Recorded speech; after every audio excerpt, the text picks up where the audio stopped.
La 34e édition de la Pierramenta est en cours. Un poil compliqué météorologiquement parlant, les flocons d'Arèche-Beaufort millésimés 2019 sont gros à contourner et abrupts à franchir.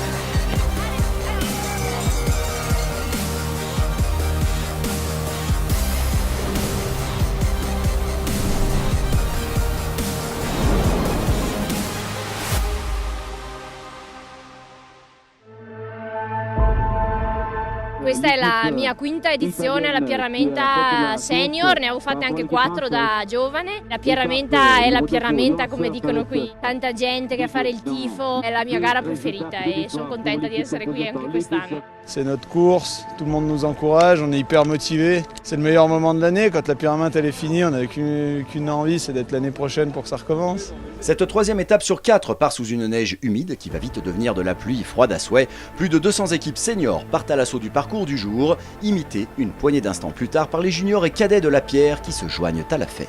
76 équipes de jeunes qui sont là, qui sont présents. Depuis plus de 30 ans, on entend parler de la Pierramenta et les jeunes, ils n'ont qu'une envie, c'est de faire la Pierramenta. Ça, c'est un peu leur première grande course sur 2 jours. Tous ceux qui sont sur le circuit pro, tous les grands, ont été il y a 10-15 ans dans les cadets et dans les juniors.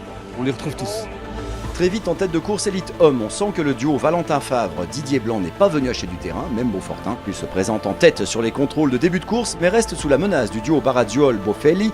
Moins de 20 secondes entre ces deux équipes qui mènent le général. La bataille s'engage.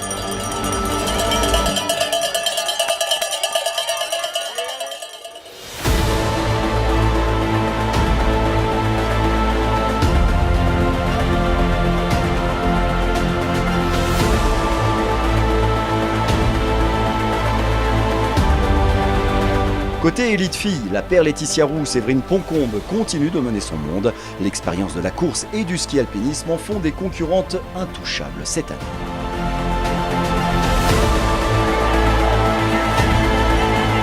Il faut la caisse et une certaine capacité à l'abnégation pour communier avec le sourire dans l'effort et 40 cm de fraîche lourde comme jamais. En même temps, c'est bien connu, en mars, compliquée sera la trace. Élites ou amateurs éclairés, tous et toutes ont dû avaler une étape courte, dure et humide et batailler dans de la neige trop molle pour être honnête.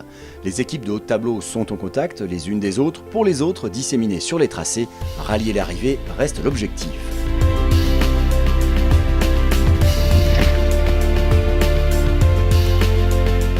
À l'arrivée, Blanc et Favre reprennent 2 minutes à Baradiol et Bofelli. Troisième du jour, Léo Rochet, Aurélien Dunampala. Johan Serre, Filippo Beccari vont rétrograder 4e au général, au profit du duo italien Martin Stoffner, Alex Oberbacher. Côté ladies, Roux et Poncombe restent loin devant au bout de l'effort. De voir ma famille à l'arrivée, le monde, tous ces gens sur le parcours, les bénévoles et tout, ça fait chaud au cœur. Donc pour ça, je suis un peu émue de passer la ligne. Il ne reste qu'une ultime étape qui promet du grand spectacle. Chez les hommes, 2 grosses minutes entre les 2 équipes de tête font que la victoire reste incertaine. Chez les filles, la pole position est pour l'heure verrouillée, mais l'ordre du podium pourrait évoluer.